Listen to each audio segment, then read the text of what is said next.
Welcome back to the channel, Warhammer Man back in the studio, and today I'm going to explore a little question that I've been having lately, and that is Games Workshop delusional?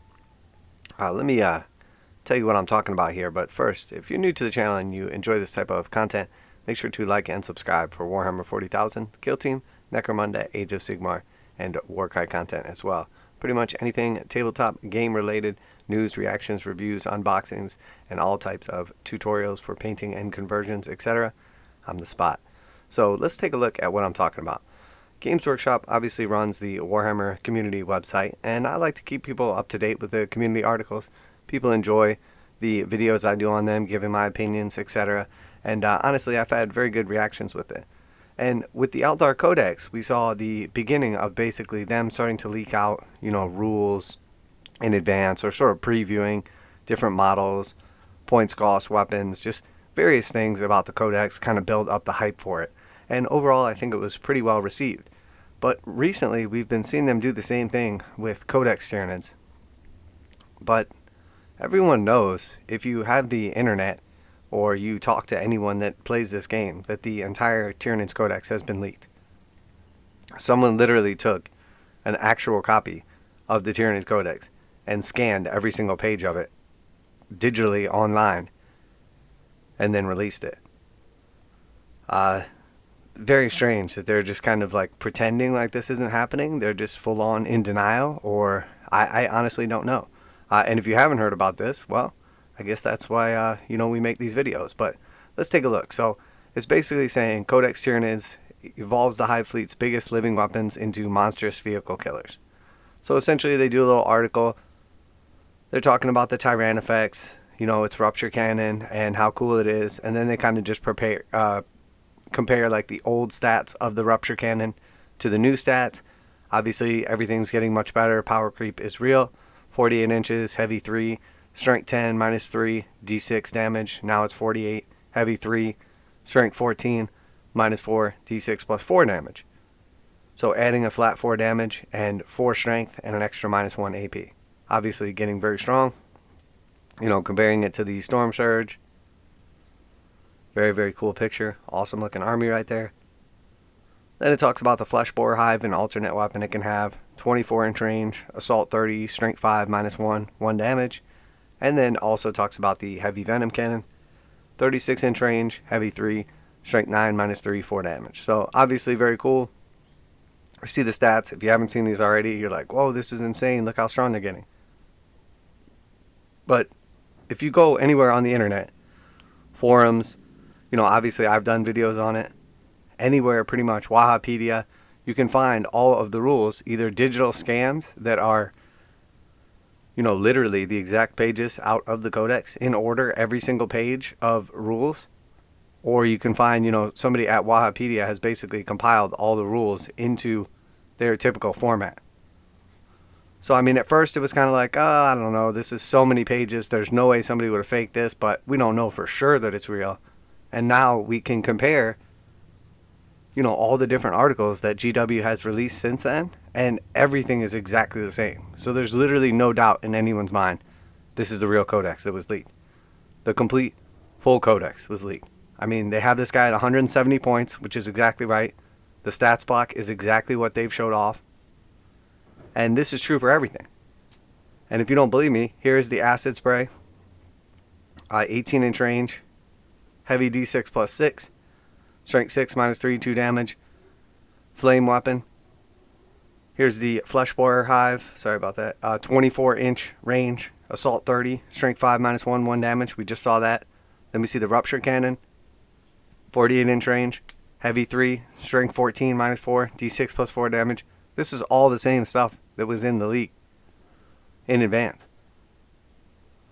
So there's no doubt in anyone's mind that this is the official stuff. And then we've seen literally like the pages that were leaked out are straight up out of the codex, like full color, everything. This is like the Leviathan special rule stuff that was leaked out. This is literally straight out of the codex, and we know it's true because there's even like the little color bits that are added in there as well.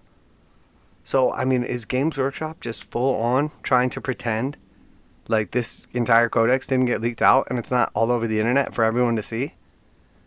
I mean, it sort of feels like it. I mean, it definitely feels like it. They're basically, I don't know if they're just trying to play dumb, acting like they don't know. They're obviously not going to address it because it's bad PR. And, you know, when something goes wrong at your company and you're publicly traded, you just want to pretend like it didn't go wrong and let people talk about it on the side, but never actually address it. Because if you address it, it's almost like admitting fault. If you just look the other way and pretend like it didn't happen, it's sort of just like, hello, do you not see what everybody's talking about? Do you not realize that the book got leaked? But likely, you know, the higher level corporate people or shareholders have no idea because, you know, they're more business people and not like actual players of the game.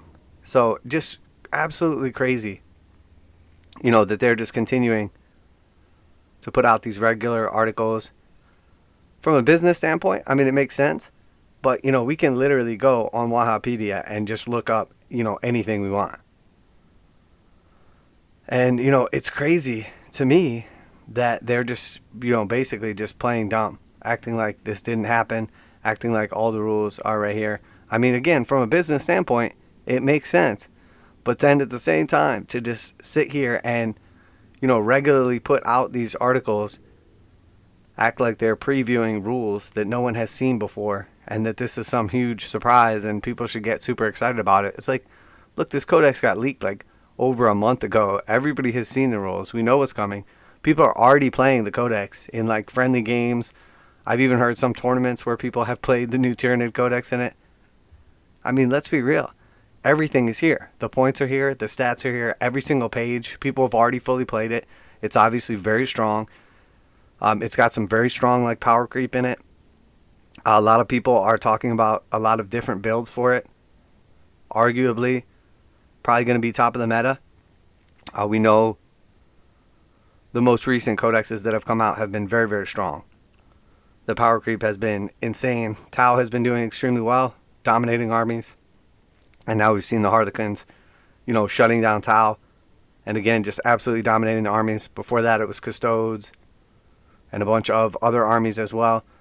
All the most recent codexes obviously are the strongest as they've been adding in certain new abilities and making them army-wide, etc. You know, making it so that an entire army can only be hit on 4-ups, or, you know, giving an army, in this case, Leviathan rules. You know, when you have like the synaptic imperative in effect, anything that is not synapse can only be wounded on a 3-6. Anything that has synapse can only be wounded on a 4-6. You know, typically a stratagem is like once per phase that you can do something like that. And now we're making those like army-wide bonuses. So again, I mean, power creep is definitely real. The Tyranid Codex looks awesome. I'm a longtime Tyranid player. I'm very excited for it. I see the viability that a lot of people, other people like haven't talked about. I feel like they're trying to bring back at least some kind of like remnants of a horde. Obviously, the synapse stuff is really cool, and there's definitely a way that you can run massive big bugs and do like, you know, the full-on, you know, Bugzilla type army. But the truth is, you know, everything in the codex is good, and there's a very viable list with lots and lots of termagants or hormagaunts or even warriors. You know, I could even see like a gargoyle list. There's lots of viable options, and potentially even for like a combination of either tons and tons of infantry or big bugs and infantry, or full on just big bugs. And not only do they have a mass amount of bodies, but they also have extreme durability with those bodies, and then also arguably the strongest psychic. They have very, very strong psychic. The Maliceptor, the Zoanthropes, Neurothrope, you know, all your Hive Tyrant, all like a lot of the big bugs, a lot of the synapse are psychers as well. So extremely, extremely powerful. So we know this codex is coming. We know it's going to be strong. I just guess GW is just going about their business and pretending like this didn't leak out. I'm sure they're absolutely furious with it, as they have shared a lot of the stuff with, you know, community and playtesters and all these people. And, you know, they signed these non-disclosure agreements, not supposed to talk about or show off any of this stuff.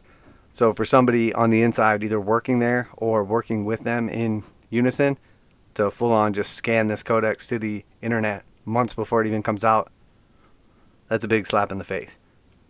So will we see any negative repercussions? Will they stop being as, generous with the people that have signed the non-disclosure agreements? I don't know. I obviously have not described it or signed it because, I'm constantly critical of GW. But it just blows my mind. So in my opinion, I don't think they're necessarily delusional in this sense. I think they're doing what they should do for a publicly traded company, basically just pretending like it didn't happen. We've seen this throughout the ages with all types of businesses. Something goes wrong, you just pretend like it's not happening, wait for the news cycle to go through, and then just hope people forget about it. Rather than if you address it, make a public statement, then it's like, headlines. Obviously this would be just headlines in the gaming community, but I think that's the route they're taking. So, I guess they're just full on doing what they're supposed to do. Obviously, we've seen in the past a bunch of different issues and they just don't address them. So maybe in the future they'll be, a little less apt to share their content in advance. Maybe not. Maybe this from the inside. Maybe it's somebody that's just working with them. But I just think it's interesting that they just continue to put out these articles, pretend like we haven't had the entire book for months now, and then continue to just kind of like drip feed us this stuff the same way they did with the Eldar Codex. I did a recent video on the harlequins and, how to beat them. I think the Tyranids will be one of the most viable armies to beat them with, as they can dish out a mass amount of firepower at decent range. They have a lot of durability and extremely good psychic. A lot of the things that you'll need to, beat the harlequins army. So let me know what you think down below. Are they delusional? Are they just doing what they're supposed to do and just kind of looking the other way because there's nothing they can do about it? Should they have addressed the issue? Should they just stop trying to drip feed us these articles that we already know all the rules for? I mean, I haven't even bothered to do like update videos on them because I already did a, almost 2-hour complete review talking about combos, codexes, points for like everything in the book. So let me know what you think down below. Make sure to check out some of the other videos, all the different various content on the channel. And if you're into Warhammer 40,000, Kill Team, Necromunda, Age of Sigmar, warcry content, make sure to give me a like and subscribe. Leave a comment down below. Anything helps out the channel, definitely gets the name out there and makes YouTube more apt to share it with others. But that being said, I'm going to go ahead and wrap it up today. Warhammer Man, this is Warhammer Man Studios, and I'm out of here.